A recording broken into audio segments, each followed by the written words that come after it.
Et on change d'état. Ah mais l'état, normalement, c'est liquide. Non. Les liquides en eux-mêmes n'ont pas beaucoup d'intérêt dans ce qu'on doit faire ensuite. Ce qu'on va étudier, c'est les solutions. Les solutions majoritairement liquides. D'accord ? Mais on va d'abord se concentrer sur les solutions. Donc on n'est pas forcément uniquement sur le liquide ici, on va basculer uniquement sur le liquide par la suite, mais on parle avant tout des solutions. D'accord ? Éventuellement liquide, mais on développera ça un peu plus tard. Alors le premier truc sur lequel je reviens, parce qu'on vient d'en parler, puis au moins comme ça c'est frais dans votre tête, dans le cadre des gaz, la densité, c'est le rapport de la masse volumique du gaz sur la masse volumique du corps de référence, l'air. C'est la même définition pour les autres systèmes, les liquides et les solides. C'est-à-dire qu'on doit bien utiliser le corps de référence. Il se trouve simplement que si on a affaire à un liquide ou à un solide, le corps de référence, cette fois-ci, c'est l'eau, la plupart du temps à 4 degrés et sous 1 bar. Mais ce n'est pas obligatoire, ça pourrait très bien être à une autre température ou sous une autre pression. D'accord ? Ce sera précisé de toute façon, le 4 en question, qui est à côté du petit d et en dessous du 20, ça précise justement à quelle température on a fait la mesure pour l'eau. Voilà, donc c'est juste un changement de définition. Et la masse volumique de l'eau, hein, à 4 degrés sous 1 bar, c'est combien ? Et c'est la culture scientifique générale dont je parlais précédemment. 1 litre d'eau, ça pèse combien ? 1 kilogramme, 1000 grammes. D'accord ? Mais 1 1000 grammes, c'est une meilleure réponse qu'1 kilogramme. Ou pas ? Ah.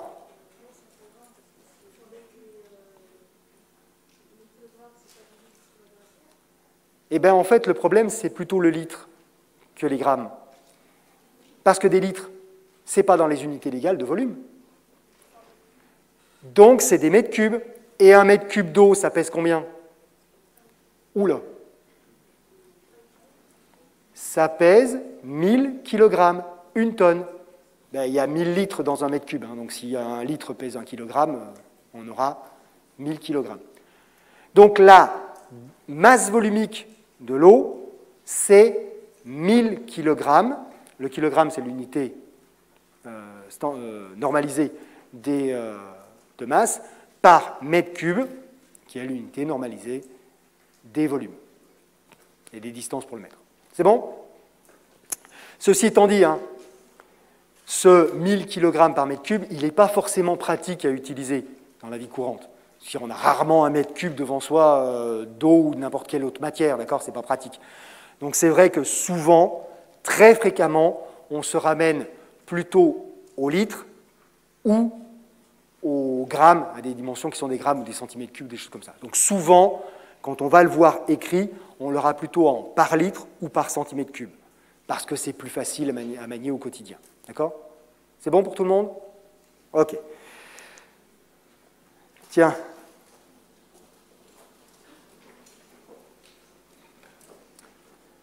A priori, dans ce que vous avez là, qu'est-ce qui est solution? Qu'est-ce qui ne l'est pas?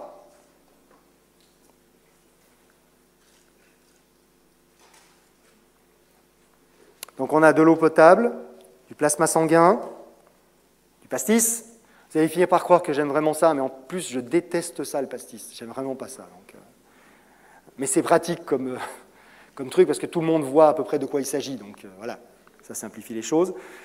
De l'acier, de l'eau pure, de l'air et du lait. Donc la définition de ce que vous pensez être une solution. D'accord ? Et puis moi, après, je dirai ce que c'est une solution.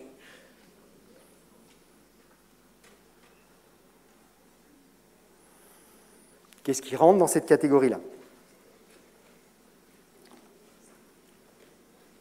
Bon, j'ai déjà donné quelques indications tout à l'heure. On n'est pas forcément dans les liquides.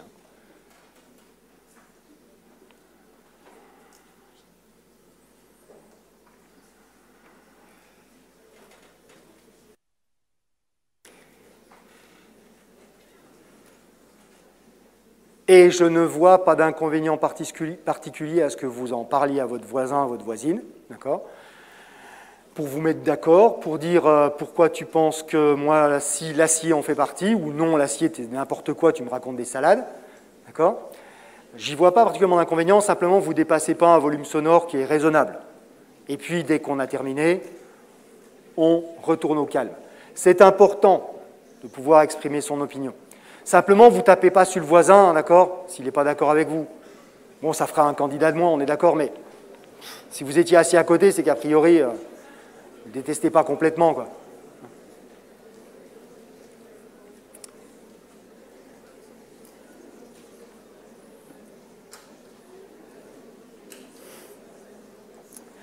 Bon, là, on a déjà à peu près 300 réponses, on ne va pas aller beaucoup plus loin. On va regarder ce que vous avez répondu. Alors, l'eau potable, est-ce que c'est une solution? Réponse oui, pas de problème. Le plasma sanguin, c'est une solution? Oui, pas de problème. Le pastis, non, ce n'est pas une solution. L'acier, oui, c'est une solution. De l'eau pure, non, puis là c'est facile à comprendre. Pourquoi ça ne peut pas être une solution? Il n'y a que de l'eau dedans, donc, et une solution, il y a cette notion de, il y a plusieurs composés, d'accord?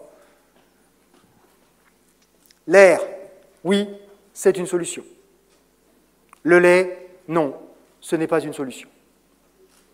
Dans ce que j'ai décrit ici, il y en a certains qui vous semblent évidentes, il y en a d'autres... pourquoi il nous dit que l'eau potable, le plasma, c'est des solutions, et pas le pastis et pas le lait? C'est tous des liquides avec des trucs dedans. Ouais. Mais dans la notion de solution, il y a une idée qui est fondamentale. C'est celle d'avoir un mélange homogène.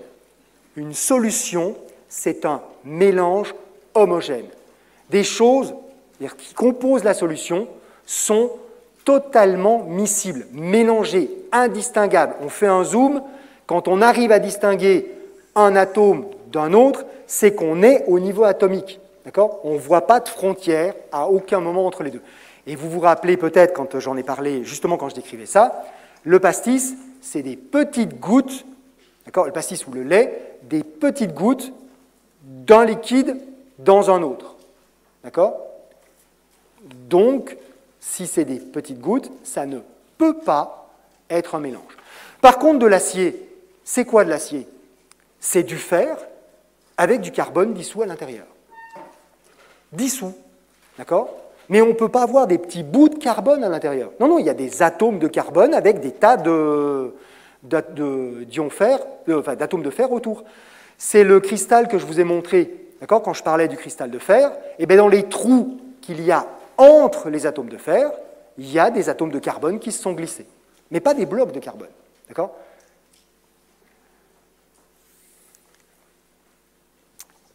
Et il y a cette idée, généralement, que dans une solution, on a une espèce qu'on appellera le solvant, et les trucs qui sont dedans, qu'on appellera des solutés. D'accord?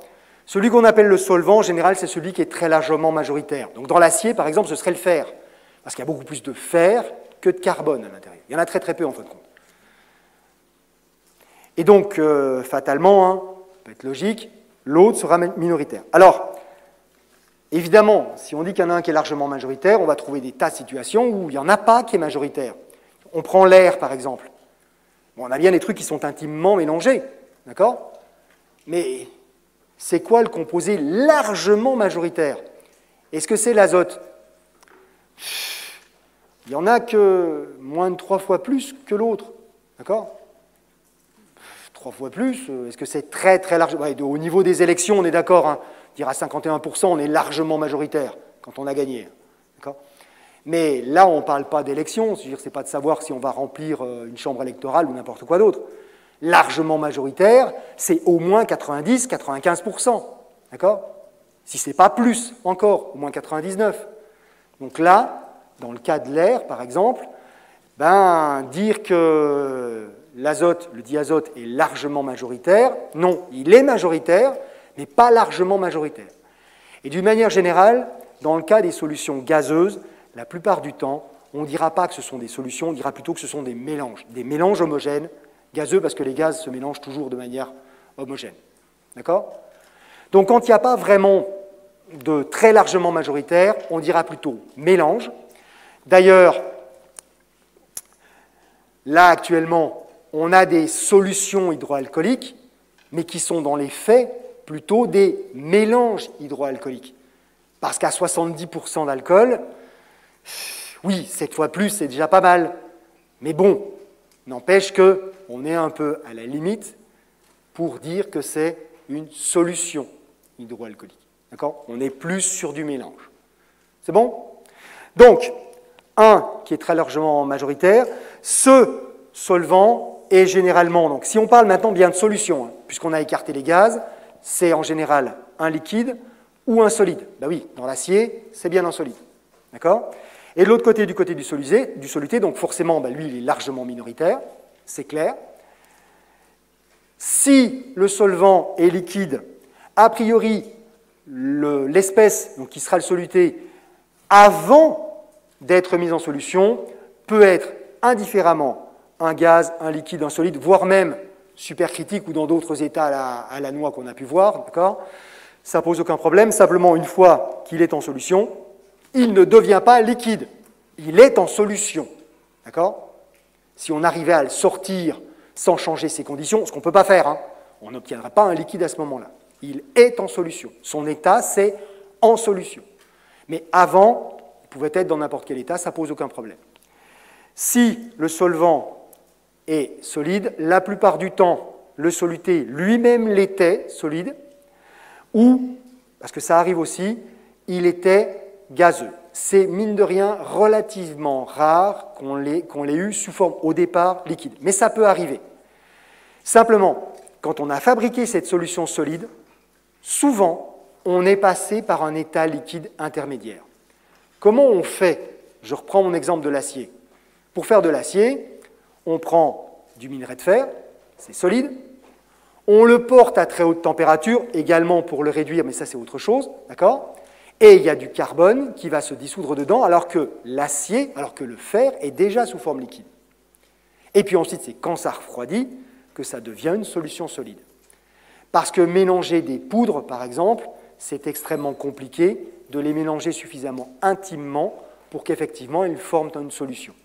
Quand on mélange des poudres, généralement, ce qu'on obtient, c'est des grains tout petits, les uns à côté des autres, mais de un produit à côté de l'autre composé. Donc c'est très difficile de faire des solutions solides en restant solides tout le temps.